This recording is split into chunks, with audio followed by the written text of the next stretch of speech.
Imagine meeting someone who, at first, is just another person in your life. They are a stranger, a classmate, a colleague, or perhaps a friend. Nothing feels extraordinary in the beginning, but slowly, without even realizing it, they become a part of your everyday routine.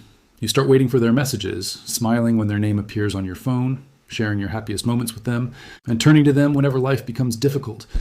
Their presence becomes so natural that you stop imagining life without them. Then one day, everything changes. Maybe the relationship ends, maybe distance separates you, or maybe life simply pulls both of you in different directions. Suddenly, the world feels strangely empty. Places you once loved remind you of them. Songs become painful. Your phone feels unusually silent. And no matter how hard you try to move forward, your heart keeps looking back. You begin asking yourself, why can't I just let go? Why does losing one person feel like losing a part of myself? The answer is much deeper than love. It lies inside the way the human brain was designed over millions of years. From the moment we are born, our survival depends on other people. A newborn baby cannot survive alone. It depends entirely on its caregivers for food, warmth, comfort, and protection. Every hug, every smile, every gentle touch teaches the baby's brain one powerful lesson. People make me feel safe. Long before we understand the meaning of love, our brains learn the meaning of attachment. This attachment becomes one of the strongest psychological systems in human life because throughout evolution, humans survived by staying together. Being accepted by the group meant safety, while being abandoned often meant danger or even death. Although today's world is very different, the ancient survival system inside your brain has not disappeared. It still reacts to separation as though something essential for survival has been lost. That is why losing someone important hurts far more than logic can explain. Every meaningful relationship slowly changes the structure of your brain. Each conversation, every shared laugh, security. Eventually, your brain no longer sees them as just another individual. It begins associating them with emotional stability itself. Their voice calms you. Their presence reduces your stress. Their support becomes your emotional safe place. Without realizing it, the brain starts believing that this person equals safety, peace, and happiness. The problem begins when your happiness slowly becomes dependent on their presence instead of your own emotional strength. At that point, losing them no longer feels like losing a relationship. It feels like losing the place where your mind believed it was safest. This is why heartbreak feels physically painful instead of simply emotionally upsetting. Many people describe it by saying, "My chest hurts," "I can't breathe," or "I feel completely empty." These aren't just dramatic expressions. Neuroscience has shown that emotional rejection activates many of the same regions of the brain that process physical pain. Your body releases stress hormones, your sleep becomes disturbed, your appetite changes, your concentration weakens, and even your immune system can become less effective. To your brain, emotional separation is interpreted as a genuine threat. The pain is real because the brain does not clearly separate emotional survival from physical survival. It reacts to both using many of the same biological systems. After losing someone, another powerful process begins. Your brain constantly replays memories. It returns to old conversations, special moments, and the smallest details you thought you had forgotten. This doesn't happen because your brain wants to make you suffer. It happens because your brain believes it is solving a problem. Just as it repeatedly searches for something valuable that has been lost, it also searches for explanations after losing someone important. It keeps asking questions like, what went wrong? Could I have done something differently? Can this relationship still be repaired? These questions create endless mental loops. Instead of helping you heal, they often strengthen the emotional connection even more because every memory you replay becomes another reminder of what has been lost. Another reason letting go feels so difficult is dopamine, one of the brain's most important motivational chemicals. Dopamine is not simply the chemical of pleasure, it is the chemical of anticipation and expectation. Every time the person you love sends you a message, smiles at you, hugs you, or shares a happy moment, your brain rewards itself with dopamine. Over months or years, these experiences become habits. The brain begins expecting those rewards every day. Then suddenly, the relationship ends. The rewards disappear, but the brain continues expecting them. This is why people keep checking their phones, hoping for one message, one call, or one sign that the other person might return. The brain isn't only missing the individual. It is trying to adjust to the sudden loss of a deeply established emotional routine. Perhaps the deepest reason we struggle to live without someone is because many of us slowly merge our identity with another person's existence. We stop saying I and begin saying we. We create future plans together, dream together, and build an image of life that includes them in every chapter. Over time, your future no longer belongs only to you, it belongs to both of you. When that relationship ends, the future you imagined disappears as well. Suddenly, you're not only grieving the person, you're grieving the version of your life that will never happen. The brain dislikes uncertainty more than almost anything else. Even familiar pain often feels safer than an unknown future. This is why some people remain in unhealthy relationships. It isn't because they are happy. It is because the uncertainty of being alone feels even more frightening than the pain they already know. The modern world makes this process even harder. Years ago, people slowly disappeared from each other's lives. Today, social media constantly reminds us of people we are trying to forget.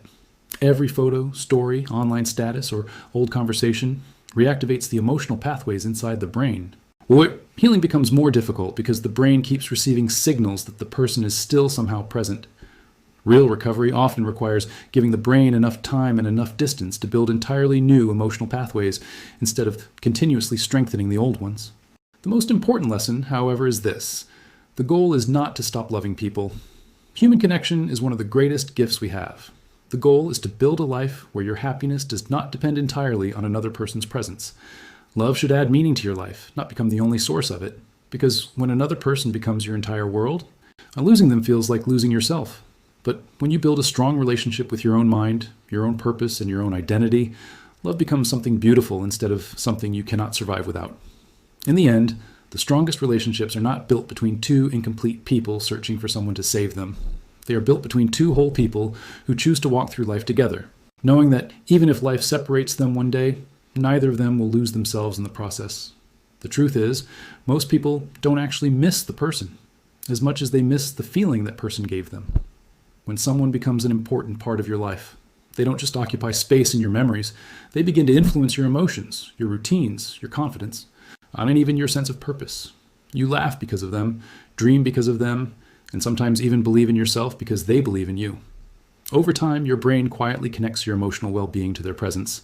Then, when they leave, your mind doesn't only lose a relationship, it loses the emotional system it had built around that person.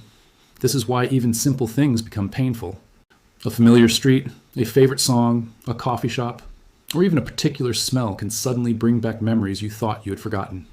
Your brain stores memories together with emotions, so whenever something reminds you of them, the entire emotional experience comes back as if it happened yesterday. It isn't because you're weak. It's because your brain is doing exactly what it was designed to do. Protect important emotional connections. Another reason moving on feels impossible is that the brain dislikes unfinished stories. Human beings naturally seek closure. We want answers. We want explanations. We want to understand why something happened. But relationships don't always end with perfect explanations. Sometimes people leave without saying goodbye. Sometimes love fades without a clear reason. Sometimes two good people simply grow in different directions. Unfortunately, the brain struggles to accept uncertainty. It keeps replaying conversations, searching for hidden meanings, imagining different outcomes, and creating endless what-if scenarios. What if I had called one more time? What if I had been more patient? What if I had changed?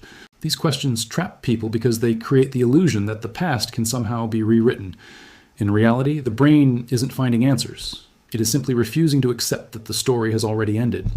There's also something called emotional dependence, and many people mistake it for love. Love is choosing someone while still remaining yourself. Emotional dependence is believing you cannot exist without them. The difference is enormous. When someone becomes your only source of happiness, your only source of comfort, and your only reason to feel complete, your emotional world becomes extremely fragile. Every disagreement feels like a disaster. Every delayed message creates anxiety. Every moment of distance feels like rejection.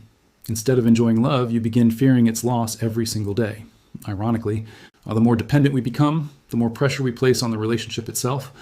No human being can carry the responsibility of becoming another person's entire emotional world forever. Eventually, cracks begin to appear. Perhaps the most difficult lesson in life is understanding that people are meant to be part of your journey, not your entire identity.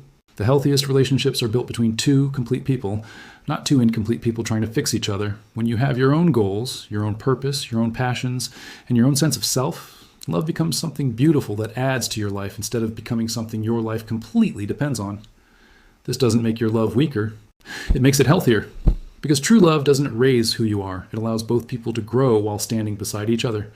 Healing begins the moment you stop asking, how do I get them back? And start asking, how do I find myself again? Those are two completely different questions. One keeps your attention on the past. The other moves your attention toward the future.